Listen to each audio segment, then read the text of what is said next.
Hey Caitlyn, so I'm going to go over some of the videos you had on Instagram and then also go over the deadlifts and the snatch grip deadlifts a little bit more. So for the squats, we already went over a little bit to try out the one rack height lower to see how that feels because basically your legs are straight and you're kind of like shrugging it out. So if you bring it one lower, you'll be able to bend your knees a little bit and kind of just like do a leg press to stand up and then be able to sit up.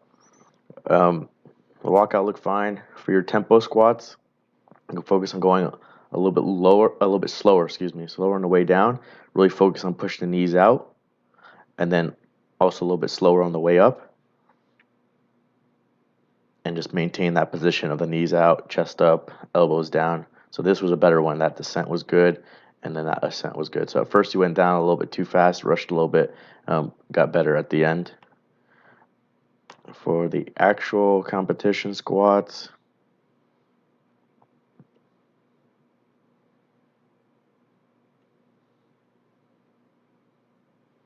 so your setup looks good. Again, just the one rack height lower might be better.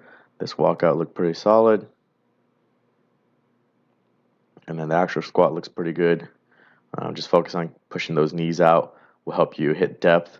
Um, and maybe it'll be a little bit better on your hips too. So these were good as well.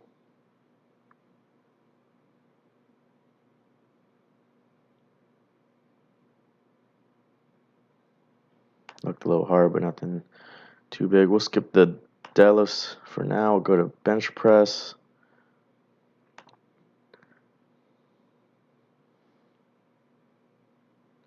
So for bench, you have a pretty good setup here. You really want to squeeze that shoulder blades together even with the feet up bench. And then like I said, if you bring it down one lower, especially when you're arching with the competition bench, might be better. These feet up bench were good. The only thing to focus on also for the bench is looks like you're trying to straighten out your wrist too much.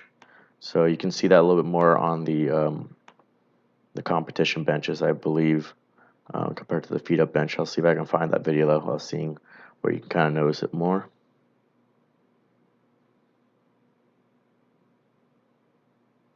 So here you can see it more, where here your wrist is bent back a little bit more, and then as you're going to press up, you kind of straighten them out more at the top. And so there's a difference between a neutral wrist, as far as like anatomically speaking, and like a straight wrist, as like most people think of. So if we go and Google like neutral wrist position, let me see what I can find. Okay, this is the one I want to look at. So this is extension, this is flexion, and then this is neutral. So actually, in a neutral wrist, when you close the fist, your hand will actually be bent back. So you can see how this is actually like bent back. But the wrist itself is in a neutral position. But what you and a lot of people try and do is this. They're trying to get this straight to make a straight wrist. And so when they do that, they're actually flexing the forearm muscles and bringing the hand forward a little bit. So actually now the bar is like in front of the wrist a little bit, rather than if the bar was here, it'd be over the wrist. Here it's in front. So we actually don't want to overdo it too much. So I want you to try and get more into this position where your hand is actually behind the wrist, but that's considered a neutral wrist position. If your hand was straight and open, then that would be different. So when your hand is open, the wrist is completely straight through the hand. But once you close that fist, that's when you get that position. So again, here too, this is what you're kind of doing, and the bar is in front. We want to have the hand kind of angled back like this to have the bar over the joint, and then but not too excessive where it's behind. So you just got to find that little middle ground, and you're doing a better job of it in the bottom position when your elbows are tucked in and you're touching. But here at the top, it looks like it's too much, and you have to like just bend your wrist back a little bit to get this hand back. All right, hope that makes sense. Let's check out some other ones. Let's check out the squat from the front.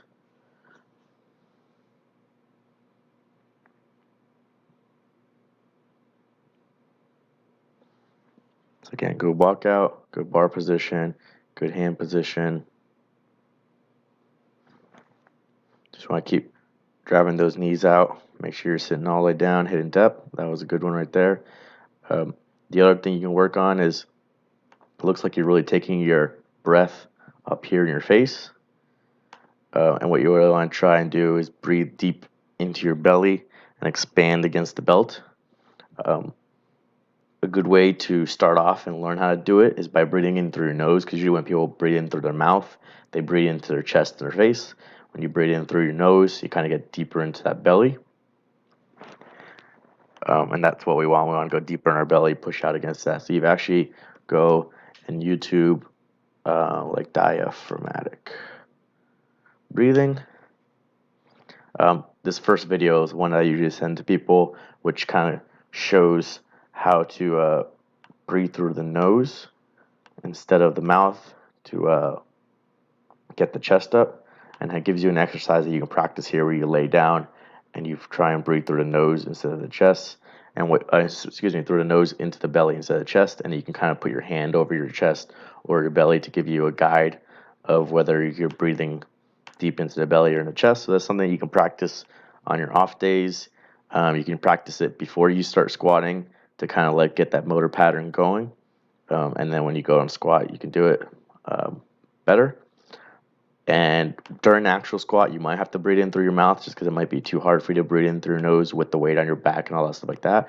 But doing this practice with it through your nose without any weight or anything like that, then you'll be able to figure out what it feels like and try and recreate that in the squat. So if you look up diaphragmatic breathing technique, you can watch this video. There's other ones too where they just do it with the person. I just like that one. It's a short one, and it kind of goes as an example, but there's longer ones too if you want to watch other videos on that. Going over to the deadlift, the things I mentioned to you before is taking your time. So not just dropping your hips real quick. So here, you drop your hips and then you pull. So there's no time spent in the bottom position actually getting into the correct position before you even pull. So again, here with the most recent one video, here you bend down, you grab the bar, then you drop, and then from this position, before you even straighten yourself out or anything like that, you're just pulling. So at no point were you in the correct position to then be like, say like, oh, then you fell out of position because of weight. So you're not even getting in the start right position to begin with. So what we want to do is spend more time in this bottom position. Spend 2 seconds, 5 seconds, 10 seconds, whatever. Take your time down here to make sure that the back is straight and the the head is pointed down, and then the arms are tight, the back is tight, everything like that. Then once you've done all that, you can take your breath into your belly against your belt and then stand up. So you just want to take more time doing that. Like I said before in the messages, is if you point your head down, usually that helps, it gives you a better guide of how to feel your back and know what's going on. Usually like bending the neck back and bending the head back is kind of just like trick yourself into thinking that your back is straight. And also it blocks off like the nerves. So it's hard to tell like where you're positioned in space and where your back is positioned, everything like that. So it really throws you off. But if you bring your head down, kind of look down these boxes in front of you, and then you have a neutral head position, just like if you were standing up, or what people say to do when you're like trying to sleep with a pillow and everything like that, get everything nice and neutral, then you can feel what's going on and you can try and focus on straightening out your back. One thing also might help, another cue I tell some people, is to try and purposely like overarch your back and like stick your butt out. Some people say like a stripper booty or whatever like that. If you purposely think about that and try and force that, well, then that's going to get you to straight. You're not going to overarch it because you can't even get into a straight position. So if you're in this rounded position and you try and force this overarch and that getting the butt pointed out, then that's going to get you into more of a neutral position. The other thing you can try and do as well is to just sit down a lot further, straighten the back up. So then once your back is straight and you're sitting all the way down, then slowly come back up. Take your time trying to keep the back straight until you get back into the correct position. So that's what a lot of weightlifters do when they do their snatch or the clean jerk, is they sit all the way down, grab the bar, get their back straight, and then slowly come back into position. going over like the first way, I have like a video here, so you can kind of see what it looks like. Taking your time more in that bottom position. So I set up my feet first. Then I bend down just like you and grab the bar. So now I'm rounded over just like you. But now I'm going to spend some time straightening out the back before I even try the pull. So I get my grip on the bar, back is rounded over. Then I bend my knees. So I bend my knees until the shins touch the bar. So now I've bent my knees and the shins have touched the bar. Now I straighten out the back. So now I've been straightening out the back, trying to keep the head as neutral as possible. And then I stand up. So now the back is straight. Couple more details you can look at is one is look at my arms. So here, as I go to straighten my back over here, I twist them. So I pull them here forward and then twist them back like this. And that rotation of twisting them kind of helps with getting the lats tight and getting the back straight. So my right hand, I'm trying to twist clockwise to the right, and my left hand, which you can't see here, I'm trying to twist counterclockwise to the left. So by doing that twisting motion this way, and on the other one, that twisting motion the other way, then it's going to pull the shoulder blade down, and it's going to tighten up the lats, and that's going to help with getting the back straight. So again, you can see elbows there, then I twist it forward to kind of do like the wrong position, and then I twist it back to get in the correct position, right there. So that can help too, if you try that out. So again, spending time in that bottom position, trying to force the back straight, trying to arch the back and get the butt up, and then this little twisting it forward, and then twisting it down, getting the lats tight. So when you do that little twisting motion, you should feel it all through here. And you can even see like in my t-shirt, see how it's all straight, and then you can see it kind of wrinkles all up as I twist everything and get everything tight. You can even see the change in the shirt. So now when I pulled off the ground, I have the hips higher than the knees, the shoulders higher than the hips, the back is straight, the arms are locked out and angled slightly back, and then the head is pretty neutral, and I'm looking down. Alright, and then the bar pretty much goes straight up. And then once you bring it down, if you're doing reps, so now I brought it down, I controlled my descent. So let's look at that again. I bring it up, I lock it out, and then I control it back down into position. Now I'm pretty much already in my starting position again. So even if you get the first one wrong or not perfect, and let's say you round it over a little bit, well then you take your time from the top and do a controlled descent, just like you would for a squat or a bench press. And now I'm pretty much back in the correct starting position.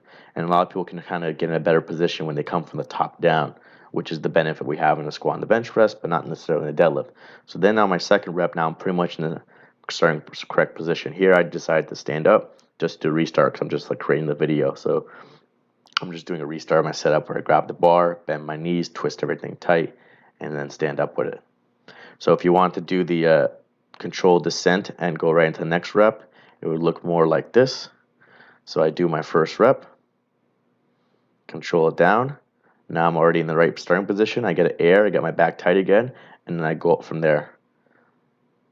So that's another way you can do it, is you're not lifting your butt up or letting go or anything like that. You're already in the good position, so you just kind of reset your tightness, you reset your air in your belly, and then from there you just go into your next rep.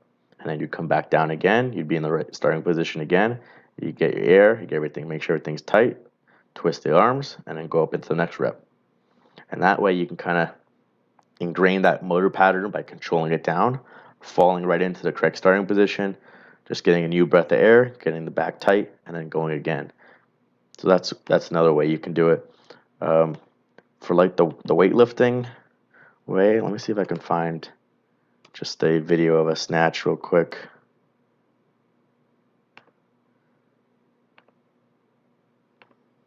So this is how like some weightlifters do it, where they really sit down a lot just to make sure the back is straight.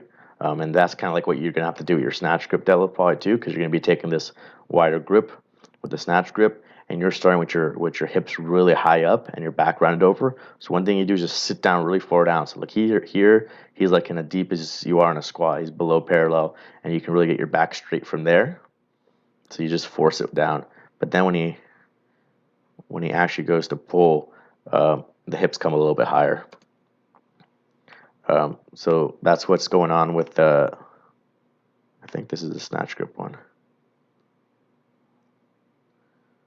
Yeah, so that's what's going on here, is you're starting with the hips again really high and back rounded over. So what you can do is kind of like that, is just sit all the way down. It doesn't matter if you're not in the correct starting position. Just sit all the way down as far as you can. Get the back straight, get the head neutral, make sure your arm's in the correct position. Then you can slowly come up into a better position where your hamstrings are a little tighter while the back is straight. Or if from here, if you feel comfortable, just try and just stand up from there, and you'll naturally kind of go more into the better position on the next reps. All right, so hopefully those videos help you out a little bit with the deadlift. And then the squat and bench, not any major issues. Just trying out the different rack heights this week, see if that's better, and then trying out the switching the days to see if that's better. And if switching those days, the movements around gets them more even, then we'll stick with that, and I can go in here and I can edit it. I didn't want to go and change the entire 4 weeks until we figure out what's best for you time-wise. So like I said, you can do this day 4, you can do the 4x3 on squats, the 4x3 and the 1x4 on bench, the 3x10 on chest flies, and the 3x6 on triceps, and see how long that lasts. 4, 8, 9, and 6, so 15 sets there. See how long that takes.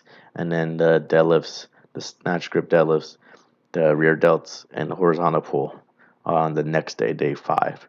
So that'll be 4, 5, 6, 9, and 12 sets. And that's more accessory work too. So that might go actually faster than the other one. So we'll see how long those two take. But if those are good times, then I can go in here in your calendar, and for the next days, for the next week, excuse me, I can go and change all these and shift the exercises. All right. So let me know how that goes this week. Be sure to take videos of, especially of the deadlifts and the snatch group deadlifts, so we can see if we see improvements there.